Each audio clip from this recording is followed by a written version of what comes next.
Hello, and I have been trying to get this video for like the past week, but I haven't been able to finish recording, and I've just been lazy. Anyways, so this is my repair video of the Greenworks 21272, the 5.5 amp 15-inch corded string trimmer that I bought from Amazon. I had left it outside, and it got rusty basically. It was over the summer and I just didn't take care of it. So when I started it up the next year, it worked for about a minute and then stopped in mid-use. Kind of died out, almost as if you're running out of gas, but it's electric. So I took it apart and this is what I did to fix it. Here are some of the tools you'll need first. You'll need some kind of lubricant. I chose WD-40 with some silicone.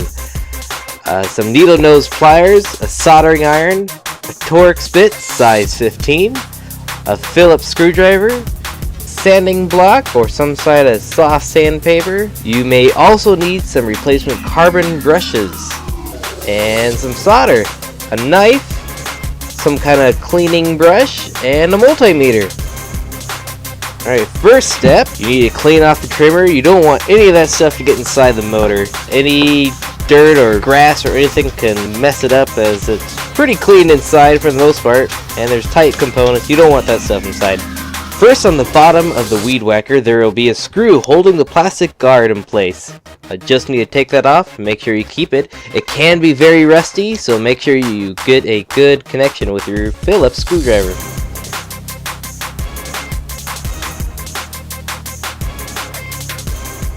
Next, you need to remove the wire guard. You have to pull from both sides at once. Next, you need to remove the label from the top carefully by either pulling it to the side or cutting it down the middle. Next, to get into the motor compartment, you'll need to remove these 6 screws.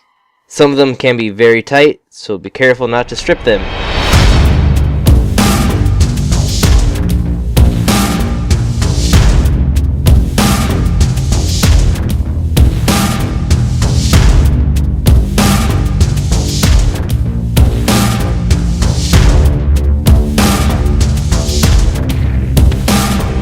Once the screws are removed, you should be able to lift up the top cover. Keep it upright, as it will hold all your screws in a safe way, as long as you don't bump it. Next, you will remove this plastic arm latch. Be careful when pulling it out. The spring can fall and you'll lose it, and you will not be happy. Alright, now you should be able to safely pull out the motor, allowing you to remove the bottom cover. Just set that off to the side. Be careful of the spring and the nut shown here, as they can freely fall out. The motor is powered by 2 wires, one black, one white, hot and neutral respectively. We're going to test the black or the hot side first. Put one of the probes inside the heat shrink here.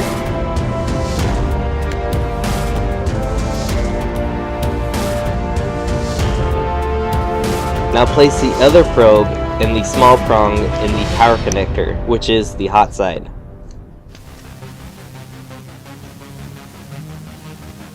Your multimeter should read over level or not connected. While making sure both probes are touching both sides of the hot end, push the power switch. If everything is working, you should see the multimeter flash 0 ohms, or at least close to it. Alright, now let's test the other side, known as the neutral side. This time, as soon as you connect the probes on the multimeter, you should read 0 ohms, or at least close to it. Press the power switch a few times to make sure you don't see any fluctuations. If it's all good, move on to the next step. If not, you either have some faulty wiring or a faulty switch. Alright, so now we need to get into the carbon brushes, the main deal of this tutorial. First, you need to peel back the little brass prongs holding the brushes in. Be careful, they are fragile, so the more you move them, the more likely you are to break them. Try to move them as little as possible. When the tabs are moved away, very gently pull them out, as the insides can be very delicate. Next, you'll need to put some WD-40 into the hole. Just a little bit will do you.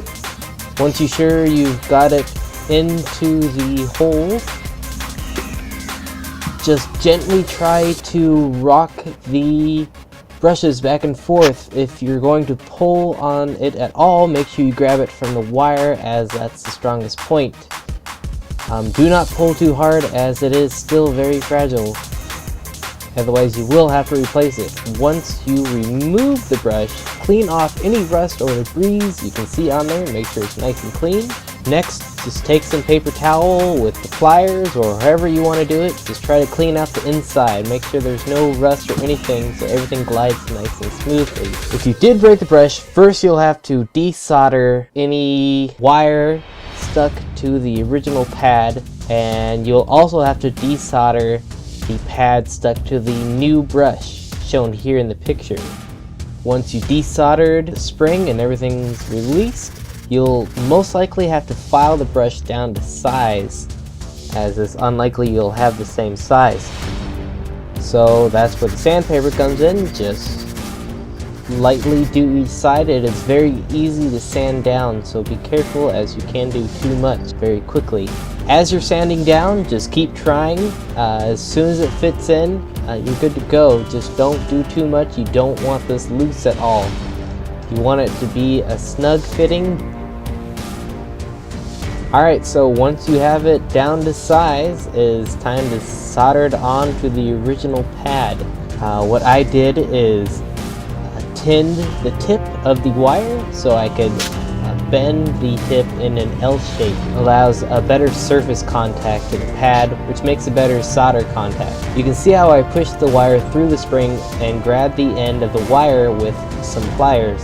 Once you got a good hold, just solder it to the surface. Make sure it is a good connection, as a spring can break it. Once you see that you have a good connection, you are good to go.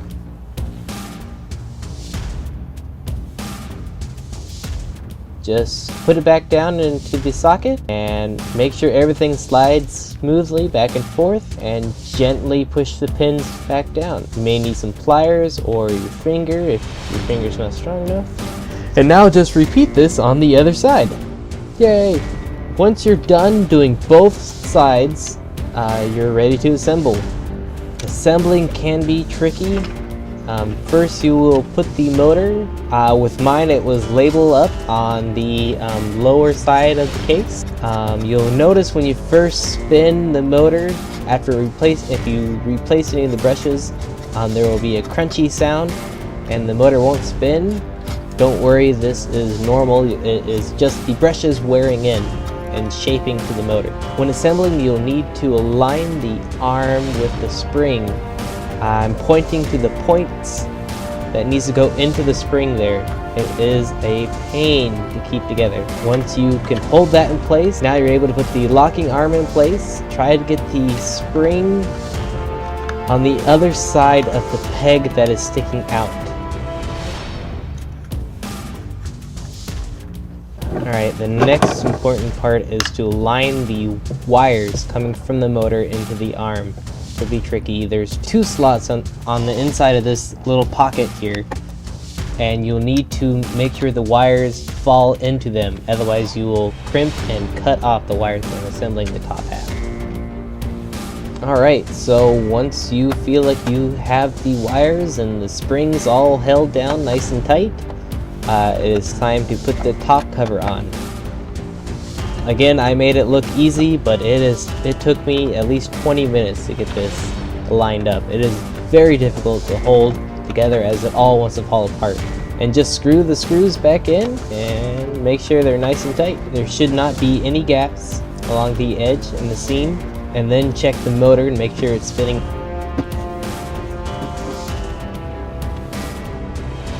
And last, put the plastic cover on, put the screw in, and you are good to go.